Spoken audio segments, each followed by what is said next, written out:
Next question is what are the entity states in Hibernate? So Hibernate lo objects 3 states lo untayi. One is transient, second one is persistent, and third one is detached.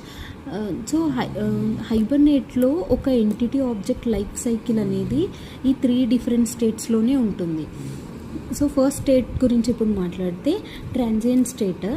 ఇక్కడ object create చేస్తాం, but ఇది డేటాబేస్లో save అవ్వదు, ఇది మెమరీలో save అయ్యి ఉంటుంది.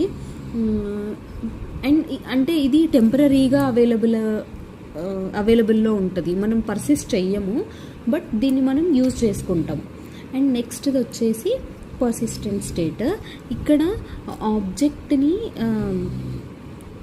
ఆబ్జెక్ట్ని సెషన్కి attach చేసి డేటాబేస్లో సేవ్ చేసినప్పుడు ఆ ఆబ్జెక్ట్ హైబర్నేట్ సెషన్తో మేనేజ్ చేస్తుంది అనమాట.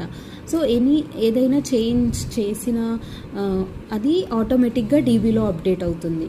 And next is detached state.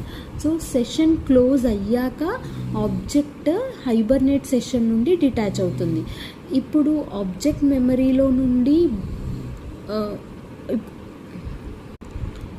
ఇప్పుడు అది ఆబ్జెక్ట్ మెమరీలో ఉంటుంది, బట్ సెషన్ మేనేజ్ చెయ్యదు. For more videos, please subscribe to my channel and share the video.